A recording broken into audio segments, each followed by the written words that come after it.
ഷാനിക്ക് മാനസദസ്സിന് വന്ദനം. പ്രിയപ്പെട്ട അധ്യാപകരെ, കൂട്ടുകാരെ, ഇന്ന് നവംബർ 14 ഇന്ത്യയുടെ ആദ്യത്തെ പ്രധാനമന്ത്രിയായിരുന്ന ജവഹർലാൽ നെഹ്റുവിൻ്റെ ജന്മദിനം. ഈ ദിവസം നമ്മൾ ശിശുദിനമായി ആചരിക്കുന്നു. കാരണം എന്താണെന്നറിയാമോ? ജവഹർലാൽ നെഹ്റുവിന് കുട്ടികളെ വളരെയധികം ഇഷ്ടമായിരുന്നു. ഇന്നത്തെ കുട്ടികളാണ് നാളത്തെ ഇന്ത്യയെ രൂപപ്പെടുത്തുക എന്ന് പറഞ്ഞത് നെഹ്റുവാണ്.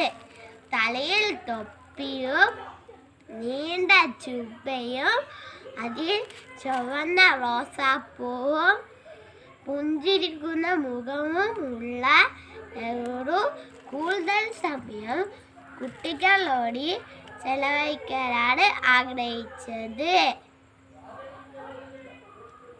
ആധുനിക ഇന്ത്യയുടെ ശില്പി എന്നാണ് അദ്ദേഹം അറിയപ്പെടുന്നത്. കുട്ടികൾക്കെതിരായ ആക്രമണങ്ങൾ ഇല്ലാത്ത ഇന്ത്യയിലാണ് അദ്ദേഹം സ്വപ്നം കണ്ടത്. കുട്ടികൾ അദ്ദേഹത്തെ സ്നേഹത്തോടെ ചാച്ചാജി എന്നാണ് വിളിക്കുന്നത്.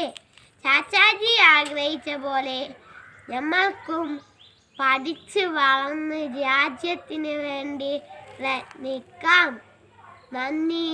ജയ് ഹിന്ദ്.